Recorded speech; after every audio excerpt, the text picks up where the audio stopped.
यार मेरे लिए तो आईपीएल अब जाके शुरू हुआ है, क्योंकि अब जिस तरीके से मुकाबले चल रहे हैं, आप परसों का मुकाबला देख लीजिए, सीएसके और पंजाब के बीच में बहुत नेल बाइटिंग मुकाबला था। और कल का मुकाबला जीटी और आरआर के बीच में ज़बरदस्त मुकाबला, मज़ेदार मुकाबला। देखिए अब आईपीएल के हर एक मुकाबले ज़बरदस्त होने वाले हैं, क्योंकि जब आईपीएल शुरू हुआ था, शुरू के मुकाबले लग रहा था इतने जानदार मुकाबले नहीं आ रहे, वन साइडेड मुकाबले आ रहे थे, होम टीम को एडवांटेज था जो पहले खेल रही थी, और ऐसा लग रहा था मानो वो मुकाबला हार जाएगी जितना मर्जी total put on board. But अब जाके आईपीएल शुरू हुआ है। कल के मुकाबले में देखिए, कल मुकाबला था दो ज़बरदस्त टीमों के बीच में, आरआर और जीटी। दोनों के बीच अगर मैं मानूं तो इस सीज़न में बहुत ही बैलेंस्ड ओपनिंग ट्रैक है, मिडिल ऑर्डर ज़बरदस्त है, इसके अलावा लोअर ऑर्डर अच्छा है, बॉलिंग अटैक बहुत बैलेंस है। जीटी की बात करूँ, आपके पास रबाडा है, सिराज है, प्रसिद्ध कृष्णा, अब राशिद खान, एक बहुत ही बैलेंस्ड अटैक। और वहीं पे बात करूँ मैं आरआर की, तो आरआर के पास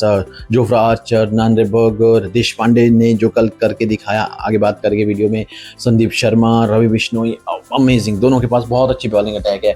बैटिंग की बात करूँ तो दोनों टीमों के पास बल्लेबाज भी बहुत एक से अनेक है। साई सुदर्शन बहुत अच्छी फॉर्म में, जॉस बटलर है, आपके पास शुभमन गिल हालांकि फिट नहीं थे लेकिन वो भी आएंगे। अभी तक ग्रैंड फेलिक्स को हम उस टच में नहीं देख रहे हैं, लेकिन वो भी बहुत ही अच्छे फील्डर और बल्लेबाज दोनों में बहुत जबरदस्त है। काफी डेप्थ है बल्लेबाजी में, और उसके साथ साथ आरआर के पास भी सिमिलर। कल के मुकाबले की बात करते हैं, अहमदाबाद में मुकाबला था। आरआर ने टॉस जीत के पहले बल्लेबाजी करना मुनासिब समझा, और कहीं ना कहीं उनकी शुरुआत भी बहुत अच्छे तरीके से हुई। जैसे यशस्वी जायसवाल का अगर मैं आपको बताऊं, पिछले मैच में फर्स्ट मैच जो उनका था चेन्नई के खिलाफ चेस कर रहे थे, तो उतनी अच्छी फॉर्म में नहीं दिख रहे थे वो, लेकिन एक साइड से वो टिके रहे। उन्होंने सूर्यवंशी की इनिंग का मजे लिया उस मैच में, जहां पे उन्होंने 15 बॉलों में 50 लगाई थी और अपने एंड को पकड़े रखा ताकि अपनी फॉर्म कंटिन्यू है। वही दिखा उनका नेक्स्ट मैच में।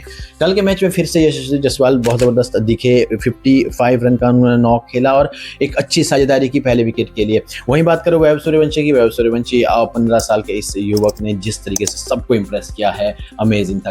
कल के दिन भी बहुत अच्छे दिखे। वो पहले विकेट के लिए अराउंड 70 रन बोर्ड कर दिए थे।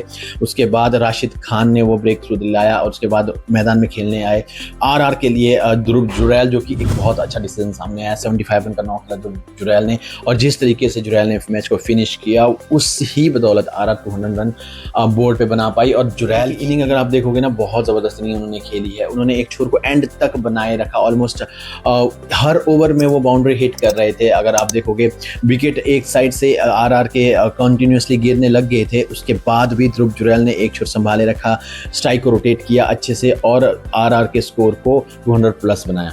आरआर की ओर से अगर बात करूं तो आरआर की ओर से यशस्वी जायसवाल ने 55 और ध्रुव जुरैल 75 रन बनाए। इसके अलावा एक मैच में बहुत इंटरेस्टिंग पॉइंट हुआ था प्रसिद्ध कृष्णा, क्योंकि प्रसिद्ध कृष्णा ने पहले मैच में जान भर दी थी, और एक ओवर में कल के दिन भी उन्होंने कुछ ऐसा ही बहुत अच्छी बॉलिंग परफॉर्मेंस कर रहे थे प्रसिद्ध कृष्णा। पहले ओवर में रियान पराग को आउट किया। उसके बाद हालांकि हेटमायर भी आउट थे, जहां पे कॉट बिहाइंड। जॉस बटलर काफी कॉन्फिडेंट थे, रिव्यू के लिए रिक्वेस्ट कर रहे थे, लेकिन राशिद खान कैप्टन है, ऑन फील्ड कैप्टन थे। कल शुभमन गिल नहीं खेल रहे थे, तो उनकी जगह पे राशिद खान ने कप्तानी की थी। तो वहां पे जॉस बटलर ने कोशिश की थी कि वो कन्विंस कर सके, लेकिन कन्विंस नहीं कर पाए। अगर वहां पे वो विकेट मिल जाती, 18 रन हेटमायर ने बनाए 7 गेंदों में, वो काफ़ी चुभे हो गए, क्योंकि वो कैच वहाँ पे अगर आउट दे दिया जाता, थर्ड अंपायर का डिसीजन लिया जाता तो क्लियर आउट था वो। बाद में दिख भी रहा था, स्निकों में हल्का सा स्निक होके गई थी, गेंद ग्लव्स के साथ टच होके गई थी। तो वहाँ पे अगर वो विकेट मिल जाती तो आरआर के शायद 10 रन कम होते और जीटी के लिए वो जीटी मुकाबला जीत जाती। सो मैच में कुछ इंपॉर्टेंट पल रहे। बॉलिंग की बात करूं तो सभी गेंदबाजों ने एक विकेट लिया, सभी गेंदबाजों को एक विकेट मिला। रबाडा एक सक्सेसफुल गेंदबाज रहे जिन्होंने की 2 विकेट लिए। उसके अलावा जीटी की फील्डिंग की बात करूं तो फील्डिंग में हालांकि थोड़े बहुत कैचेस बाउंड्री लाइन पे छूटे हैं, जहां पर कि हो सकता था कि अगर वो कैचेस हो जाते, ध्रुव जुरैल का जहां पे सिराज ने अटेम्प्ट किया था लेकिन अपना बैलेंस नहीं बना पाए, बाउंड्री लाइन से बाहर चले गए। अगर ध्रुव जुरैल की विकेट मिल जाती तो शायद आरआर 200 प्लस और जीटी उनको अंडर 200 रन रोकने में कामयाब रहती। अब बात करते हैं जीटी के बैटिंग ऑर्डर की, जहां पे शुभमन गिल नहीं थे तो कौशल कुशाग्र और साई सुदर्शन ने बहुत अच्छी साझेदारी की। पहले 78 रन बोर्ड पे बना दिए थे, जहां पर कुमार कुशाग्र आउट होने के बाद साई सुदर्शन और जॉस बटलर भी मुझे काफी अच्छे टच में दिख रहे थे। हालांकि 26 रन बनाए, लेकिन जिस तरीके से बॉल को टाइम डिसअपॉइंट कर रहे थे, मुझे लगता है जॉश बटलर अब वापसी करने वाले हैं और जॉश बटलर इस टीम के लिए बहुत इंपॉर्टेंट प्लेयर होने वाले हैं जीटी के लिए। हालांकि अभी 2 के 2 मुकाबले जीटी हार चुकी है, लेकिन अब मुझे कहीं ना कहीं लगता है कि अगर जॉश बटलर और गैलन फिलिप्स जहां पे अगर वो दोनों अपनी फॉर्म को वापस पा लेते हैं तो ये टीम काफ़ी स्ट्रांग होने वाली है, क्योंकि इस टीम के पास काफ़ी डेप्थ तक बल्लेबाजी है।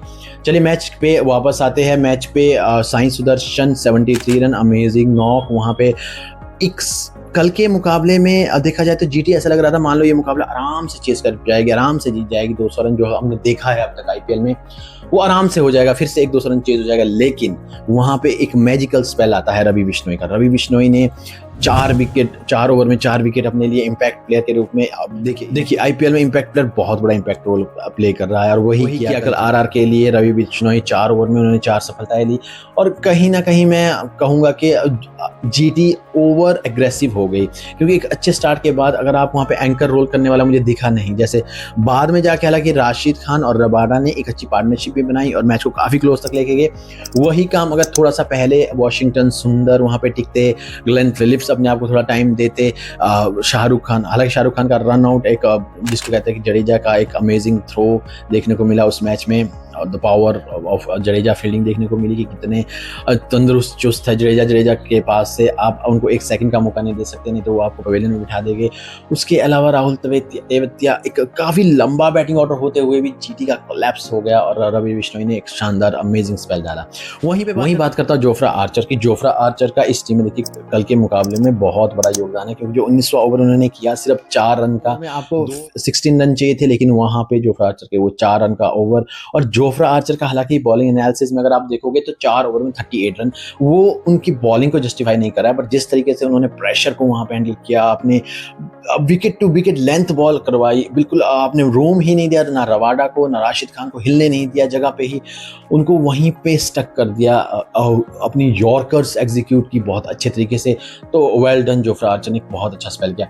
उसके अलावा मैं कहूँगा मैं कहीं ना कहीं रेयान पराग को कल के मुकाबले में बहुत अच्छी कप्तानी के लिए, हालांकि वो थोड़े से ओवर अग्रेसिव हो जाते हैं, विराट कोहली स्टाइल है उनका, थोड़ा सा ओवर अग्रेसिव हो जाते हैं फील्ड पर, लेकिन कामनेस के साथ उन्होंने डिसीजन लिया, क्योंकि वहां पे उनके पास ऑप्शन थे। देखिए पहले उन्होंने संदीप शर्मा को ट्राई किया 3 ओवर में, वो उनका काम नहीं आया, क्योंकि संदीप शर्मा अपनी स्लोअर बॉल अच्छे से एग्जीक्यूट नहीं कर पा पाए। उस ओवर में जीटी ने काफ़ी सारे रन बटोरे, संदीप शर्मा को सिक्सेस और बाउंड्री दोनों आए, वहां पे उनका प्लान फेल हो गया। लेकिन जोफ्रा आर्चर ने नेक्स्ट ओवर में बहुत अच्छे तरीके से एग्जीक्यूट किया, ओनली 4 रन दिए।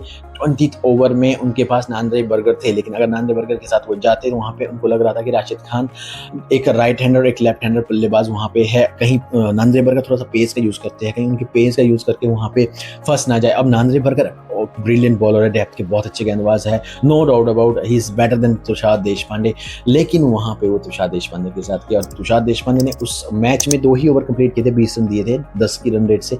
स्टिल उनके साथ जाना, उन पर ट्रस्ट करना, और जिस तरीके से लास्ट ओवर किया तुषार देशपांडे ने, वो अपने आप में एक इतिहास बन गया। सिर्फ 4 रन उन्होंने खर्चे और जिस तरीके से देशपांडे ने अपनी यॉर्कर एग्जीक्यूट की, वेल डन देशपांडे, देखने में मजा आ गया। सो कल के मुकाबले में मैं कहूँगा रेयान पराग ने काफ़ी अच्छे तरीके से कप्तानी की है, वो जो क्लोज मैच वहाँ पे छीन के आया, क्योंकि नांद्रे बर्गर होते तो शायद राशिद खान को टाइम कर जाते, लेकिन देशपांडे ने सटीक यॉर्कर ऑन द स्टंप्स कुछ नहीं कर पाए राशिद खान। सो मुकाबला बहुत कड़ा मुकाबला था, बहुत मज़ेदार मुकाबला था, मज़े आया है, दोनों टीमें बहुत अच्छी खेली है, लेकिन कहीं ना कहीं बीच में कोलैप्सिस के कारण जीटी हारी है और साथ में एक अमेजिंग मैजिकल स्पेल रहा रवि बिश्नोई का, उसकी वजह से मैच बहुत अच्छा मैच